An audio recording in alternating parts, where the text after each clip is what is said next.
So I lost my sister, Sonia, in 2013 to a disease called cystic fibrosis.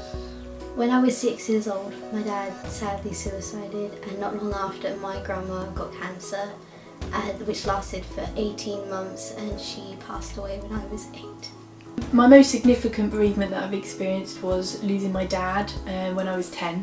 So in September 1997, I remember Dad saying that he was having back trouble, my mum nagging him to go to the doctors, and I think within a couple of months we'd been told that it was terminal lung cancer. It was 3 months between where he'd started to feel unwell and passed away.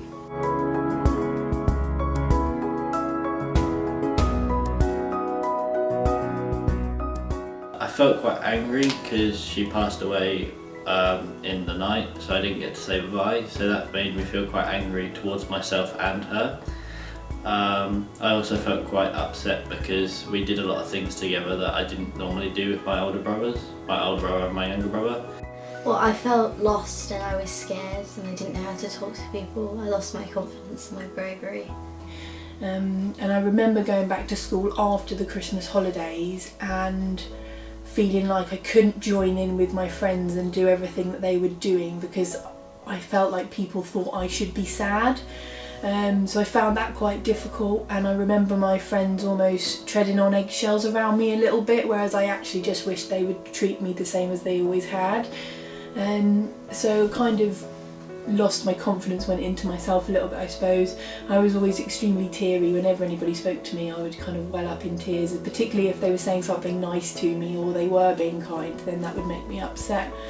I still worry that people around me are going to kind of die or they're going to leave, because I suppose I understood from an early age that that's something that can happen in life.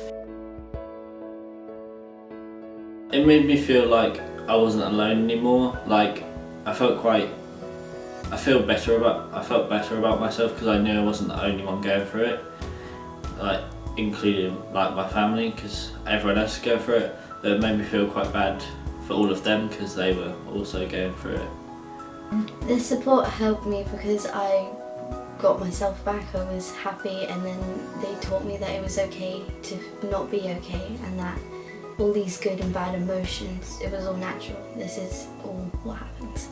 One of the key memories I had of my dad was playing football, and they kind of showed me that that was something that I could use in my story and hang on to. And my first job was managing a football pitch for the Football Association. I met my husband through football and paid my first mortgage through football, and we have a child who really wants to play football, which is a little bit annoying perhaps. So football is life really, and it's created an amazing life for me, and that kind of all stems from hanging on to that memory and using that to be determined to do something positive.